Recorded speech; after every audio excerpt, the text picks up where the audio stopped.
Hey guys, soccer cards in 2025. Where do we go? How do we navigate it? Let's go. Hey guys, welcome to the show. Welcome to Soccer Cards RC.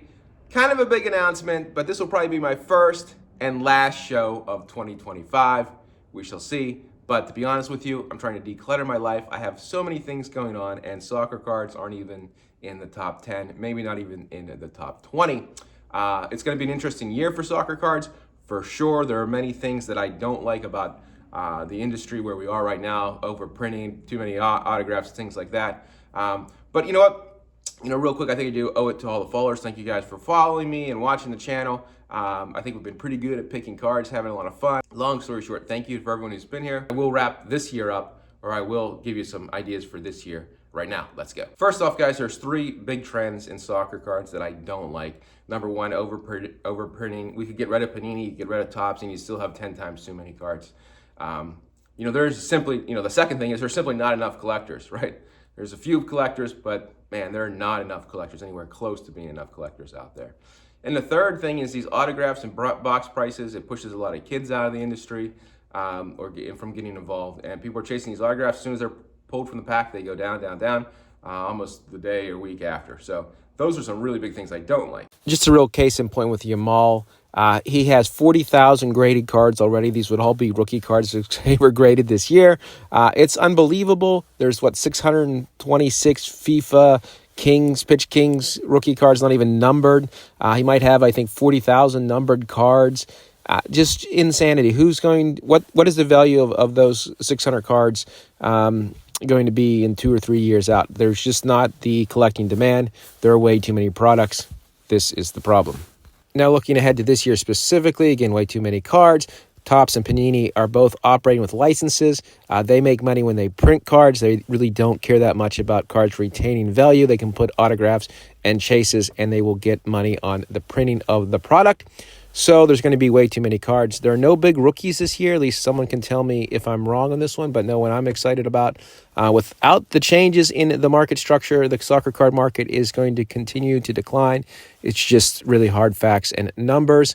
Another big point, low pop cards. With people have been chasing these low-numbered cards of players like 1 of 5, stadium clubs, etc.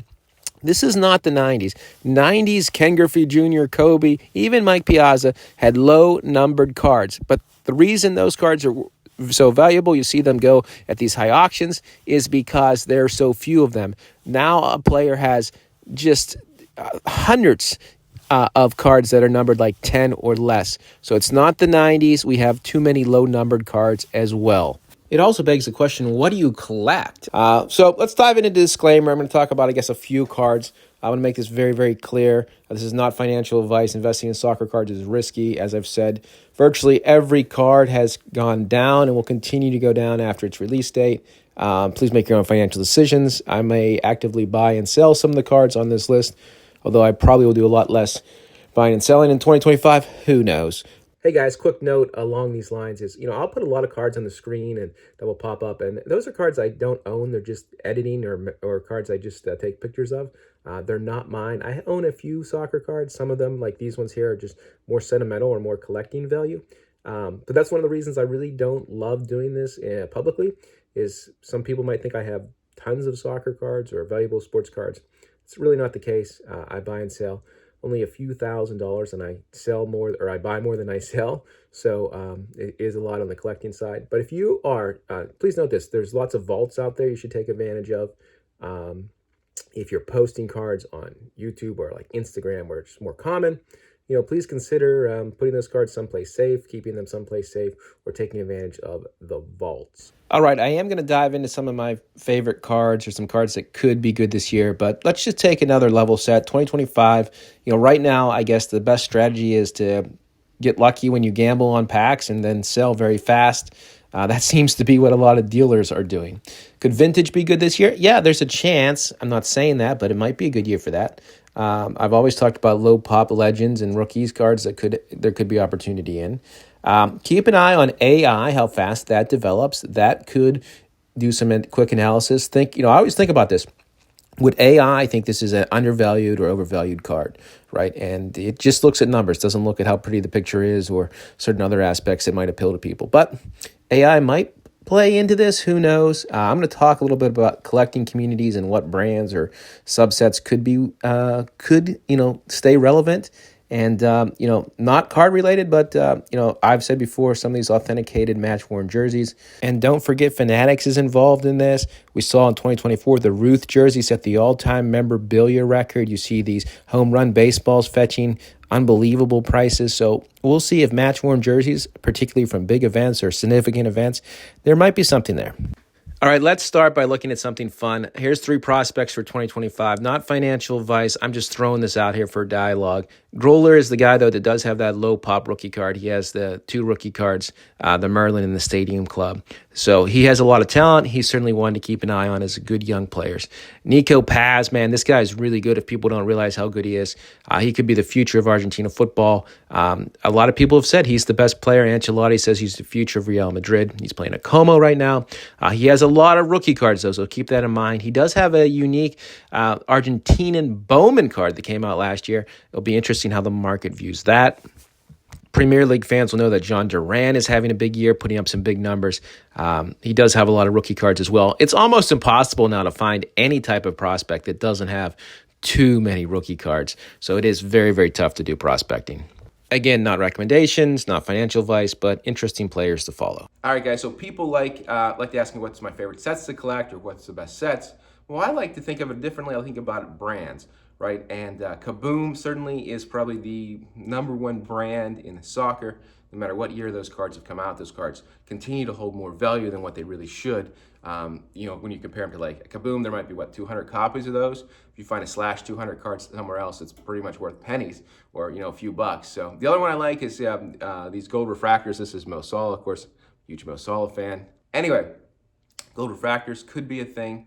There's a couple other ones I like.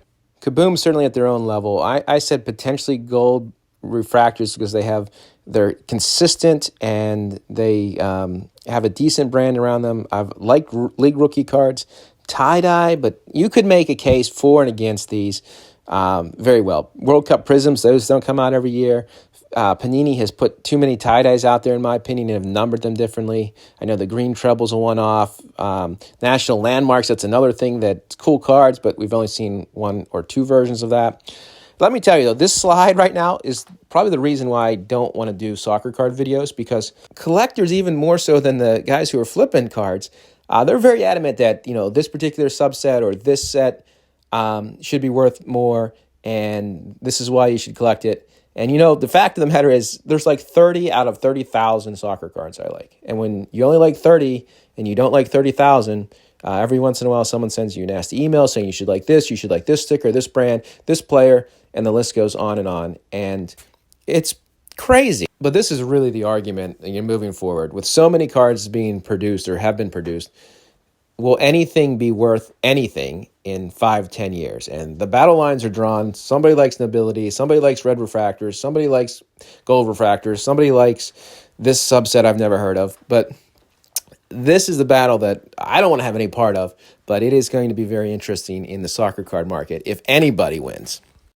With all that said, if there is a soccer card market, some of the great players of the recent past, some of their rookie cards are very, very low pop. I've said this before. I think they make some sense or maybe a lot of sense. I'd rather have a Chiellini rookie card that has 0 graded by PSA for $5 versus like a Phil Foden stained glass for $250 or whatever those go for. So there could be some opportunity in this. I think if there's going to be a long-term soccer card market, people like Lampard, Ramos, Chiellini, their rookie cards will have at least a few collectors. Okay, to have some fun, these are my 5 favorite rookie cards for 2025. Under the premise that if I had to buy these cards and hold these cards for 5 years, these are the cards that I would choose based on my analysis and my numbers. Don't take this personal if your favorite player or favorite card isn't on the list. Who knows? These things can go a million ways. Number 1, the Messi rookie card. Obviously, money would not have to be an option for you, but there are low grades as well. But they're all very pricey. I understand that. I think, though, if you can get it at the right price, a lot of this really depends on how or what price you can get these cards at. Messi at a good price. His rookie cards, in my opinion, do have lasting value. All right, so this is an oddball, but I'm throwing the Griezmann rookie card in here. You could swap it out for the Mueller rookie card. I just wanted to prove a point that there are still players who are playing who have had great careers, and Griezmann could win the Champions League this year. Atletico Madrid could be an outsider at this. Long story short, 5 years from now, this card is still very, very low pop. I think it has a chance to be worth the same or more over that trajectory. The next one is Saka. I think he's the best young, most talented English player. We talked about this card before. He has 3 rookie cards. I kind of like them all. I don't own this card anymore, but his Immaculate is his first hobby set, that actual set that he's in. His other 2 are insert rookie cards. I think all 3 of those potentially are good, and Arsenal seems to be on the upswing. We shall see. I think it makes a lot of sense. I think there's a fair amount of collectors who will want to own this card, which there's only 202 of if you look at the Immaculate. These are in no particular order, by the way. I'm going to jump over and talk about Vinny. His treble rookie card, compared to his Donruss rookie card, it has a much lower market cap. I follow this card. I own it for my set. I'm not selling this card. This is an interesting card because the PSA pop, it was like 94 right now. That has really not grown. It's been pretty stagnant over the last 12 months. Real Madrid is the favorite to win the Champions League, and it looks like they are the big spenders. We'll see. But long story short, if he continues to play for Real Madrid, he will be in the conversation of Ballon d'Or. He's Ancelotti's key guy because he keeps saying this. I think this card, by the numbers, is still a little undervalued. Finally, the card that stands out to me and jumps out to me the most, and I think is by far the most intriguing card, is the Mo Salah 2013 Topps Premier Gold rookie card. I know he has the sticker, but if you look at the top 10, top 20 players in soccer, and you look at their rookie cards and their market cap of their rookie cards, the card that will jump out on the low side is Mo Salah. And I think the season he is having is unbelievable. He's the favorite for the Ballon d'Or. Liverpool could win the Premier League. He could win the Champions League. He could be labeled as the 3rd best player of the century. He could be labeled as the best African player, right? I mean, who after Ronaldo and Messi do you go to? If Salah keeps this up, unbelievable. But with all that said, I don't understand why this card is valued the way it is. Now, there are numbered variations of this card. I think 13 of them exist. That's the cards that I'm kind of most interested in. The pop on this card, even the base, is very low. It is extremely tough to find in good condition. This card now is 12 years old. A lot of these cards have been misplaced. To me, this is the card that defies the market, that should be worth more based on the pop, based on how good the player is. And by the way, this player has the most upside this year. He could win the most trophies, which typically drive the price of your cards. Full disclosure, I own one of these, and I would definitely consider adding more for the right price. The card that I'm most interested in, and I think it's going to be very intriguing to see what this card does over the second half of the season and to see how Mo Salah performs. This, to me, is the card to watch in 2025. Again, those are just my opinions. I do take pop count as my number one factor. Who knows? I'm still not too optimistic about soccer cards this year, but we'll see. All right, let's put a bow on this. Look, I think Mo Salah makes a lot of sense. I think Saka makes a lot of sense, and I don't see a whole lot beyond that unless you can find some opportunities to get cards at a really, really low price. Keep an eye on brands. We need to see more collectors, and we need to see more collectors collecting around certain sets or certain brands. So we shall see. Best of luck. Hopefully you have a prosperous 2025. And maybe if Inter wins the Champions League, there's another prediction for you. Or Mo Salah does like 30-20 or something. I'll come on and do a short video. But until then, we'll see you guys later. Take care. Live inspired.